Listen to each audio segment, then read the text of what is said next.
현재 탄핵 심판이 막바지로 가고 있는 상황에서 국민의힘은 과연 어떤 대응 전략을 가지고 있는지 국민의힘의 전략을 짜고 진두지휘하는 분입니다. 국민의힘 전략기획위원장 조정훈 의원입니다. 안녕하세요. 안녕하십니까. 의원님. 네.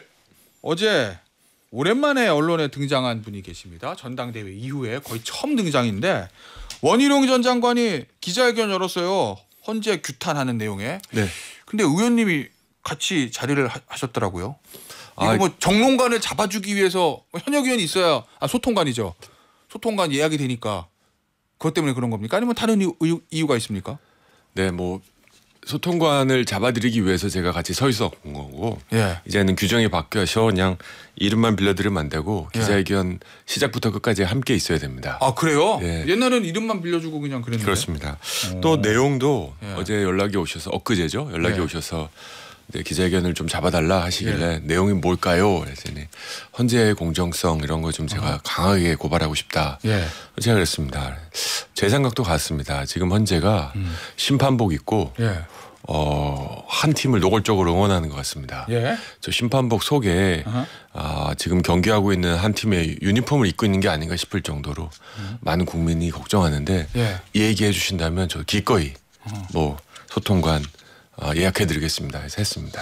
오, 근데 의원님 이 전략기획위원장이고 전략기획 부총장이시면 당직이시잖아요. 당직이죠. 근데 이제 원희룡 전 장관은 뭐 국민의힘에서는 생각하기 싫겠지만 만약에 조기 대선이 열리면 본인의 의사는 모르겠지만 어쨌든 유력한 후보잖아요.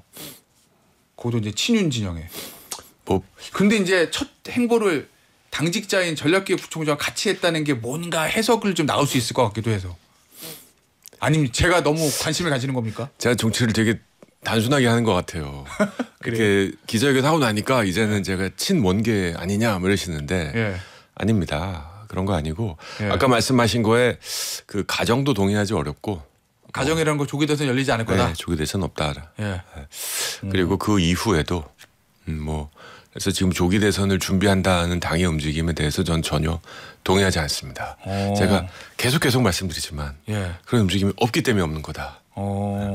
그래요? 알겠습니다. 그 얘기는 저 다시 좀 나눠 보도록 하고 어제 그러면 원희룡 전 장관이 했던 이 멘트 헌재가 공정하게 재판하면 윤석열 대통령 복귀할 수도 있다 이렇게 얘기했는데 그 어제 원희룡 전 장관이 얘기했던 그 메시지에 대해서는 다 동의하시는 거예요? 뭐 헌재의 공정성에 대해서 예. 이런 거죠. 지금 국민의힘 측에서 많이 문제를 제기하죠. 그렇죠. 예. 이렇게 생각합니다. 헌법재판소에 는 존중합니다. 근데 진짜 중요한 건 헌법재판관 한 명 한 명이 절대 오류가 있을 수 없다. 소위 헌법재판관의 무오설을 예. 주장한다면 이건 자기 교만이다 예. 싶습니다. 예. 국회도 그렇잖아요. 국회는 존중합니다만 매년 거의 예외 없이 헌법재판소에서 위헌 판결 나는 법률을 통과시킵니다. 예. 잘하지만 하면 안 되는 일을 한다는 거죠. 마찬가지로 헌법재판소도 공정하고 투명한 재판을 해야 되는데 대통령 탄핵 심판 이후에 제 생각이 아니고 여론조사에서 신뢰도가 두 자릿수 이하로 60 몇 %에서 지금 40 몇 %대로 뚝뚝뚝뚝 떨어지고 있습니다. 예.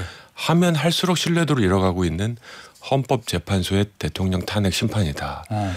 이거에 대해서 비판의 목소리를 내지 말라. 예. 이건 민주주의가 아니죠. 그러면 지금 국민의힘에서 특히 이제 저 의원님이 가장 지적하고 싶은 헌재의 문제 하나만 지적해 주신다면 뭐예요? 여러 가지가 있어서 예. 하나는 가장 중요한 건 예. 진행하는 방식이 예. 속도나 방향성, 박신식이 이거 굉장히 나눠져 있는 51대 49 아닙니까? 지금 예. 상황이. 예.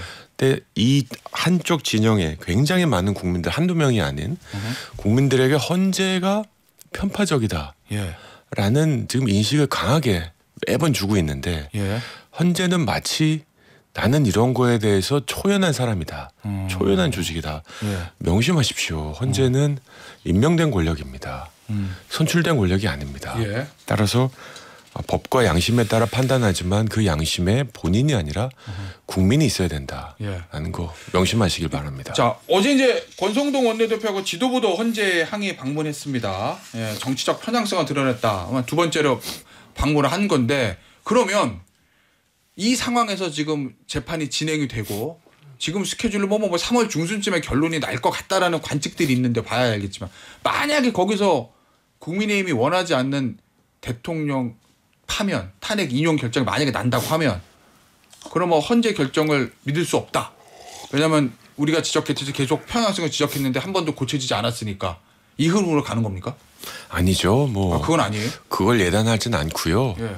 이 상황에서 가능성은 다 머릿속에 두고 준비하실 거 아니에요. 그렇죠. 예. 제가 점점 머리가 하얘지고 있습니다. 그러세요? 이 상황에서 국민의힘 지도부의 판단은 중요하지 않습니다. 그래요? 그보다 훨씬 중요한 건 이 판단 3월이나 4월이나 나오겠죠. 180일 안에 나오겠죠. 이 판단을 볼 국민들께서 어떻게 판단할 것인가. 쟤네들 좀 무리했다.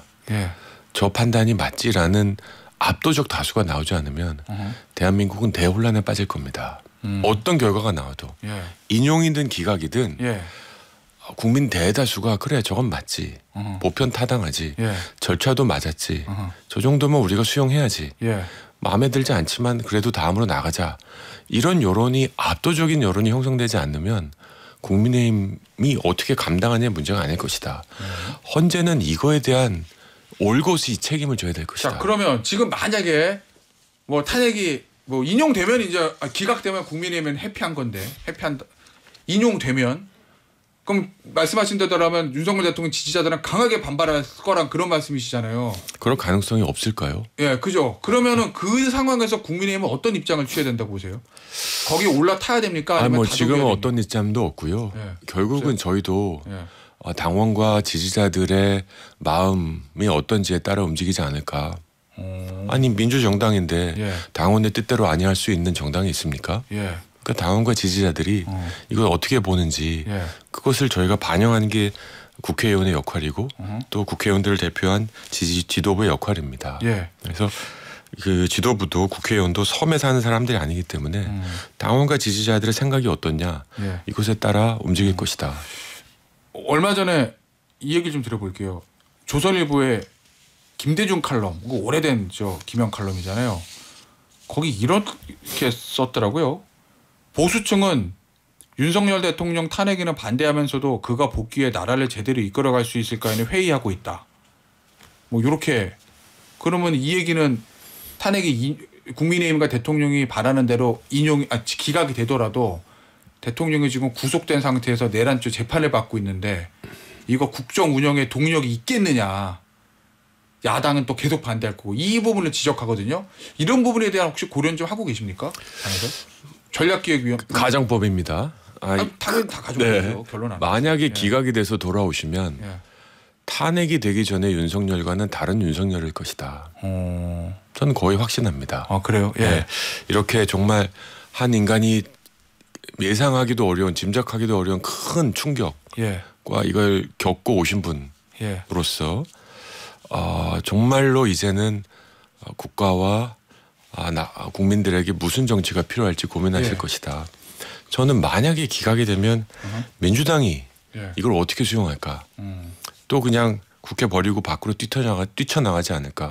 이런 걱정도 됩니다. 자, 그러면 사실은 그동안 뭐 야당과 협치를 하지 않았다 이런 뭐 야당의 비판, 언론들의 비판이 있었는데 대통령이 탄핵이 기각되고 돌아오면 그런 부분에 대해서도 야당과 대화하고 개선하고 달라질 것이다 이런 말씀이신 거예요?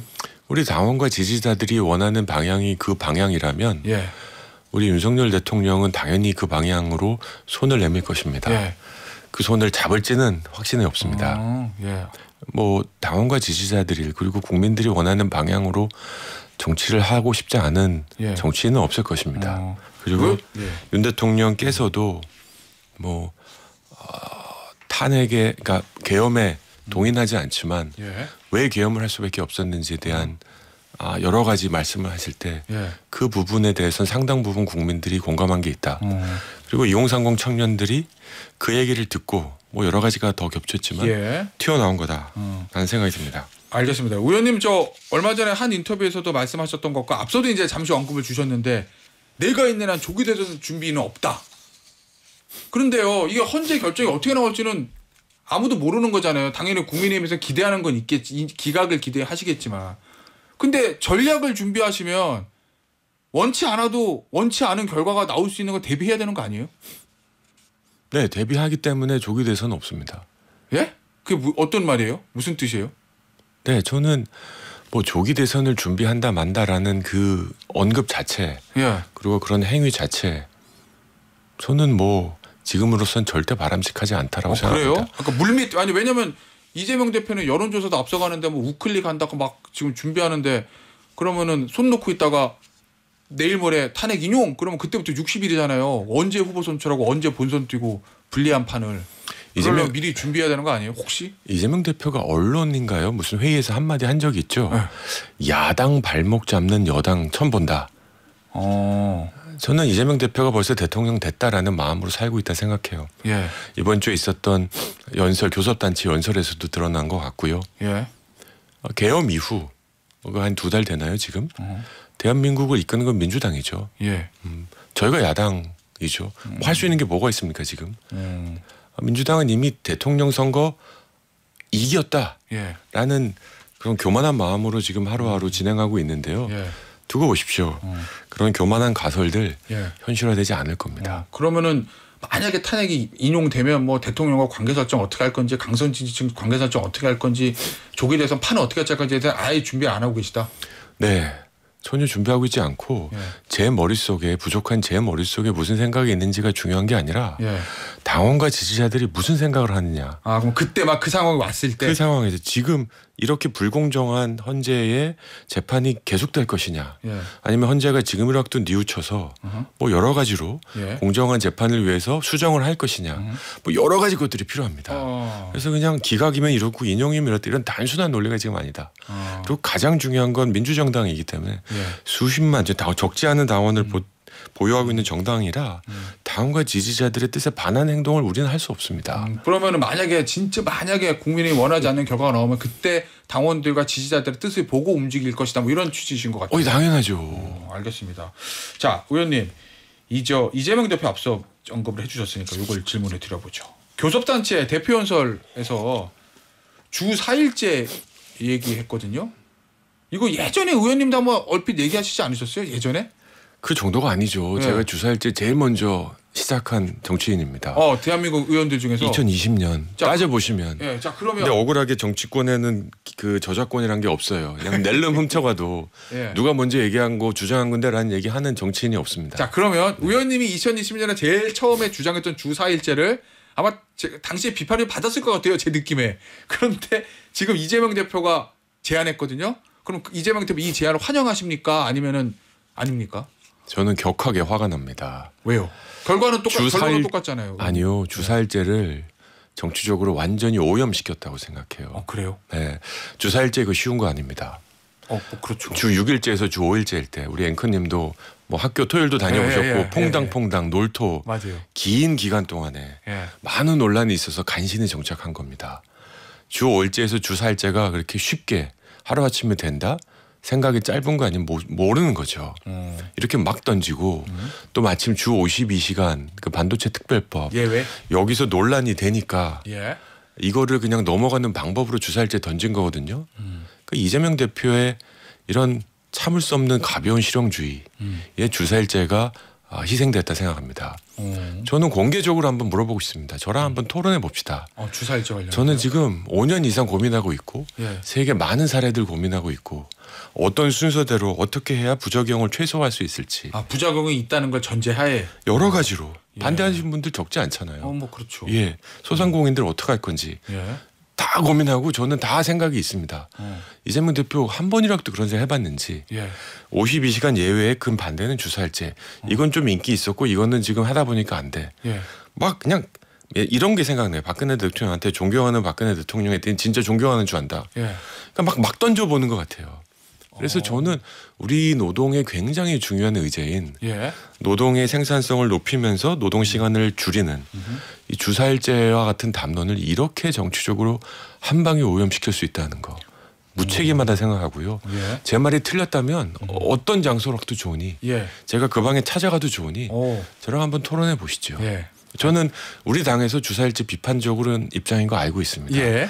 그럼에도 불구하고 제 정치적인 양심을 걸고 얘기합니다. 아하. 저는 주사일제는 가야 될 길입니다. 아. 하지만 부적용을 어떻게 고민할지 예. 이것도 고민해봐야죠. 그러면 이재명 의원님 보시기에 이재명 대표는 아무 고민 없이 52시간 예외 요 문제에 대한 전통적 지지층의 비판을 덮기 위해서 그냥 던진 거다 이런 말씀이시죠? 네, 지금 이승만 의원도 이런 메모지 없이 예. 그냥 테이블에 서서 저랑 얘기해 봅시다. 예. 주사일제 얼마나 고민하셨는지.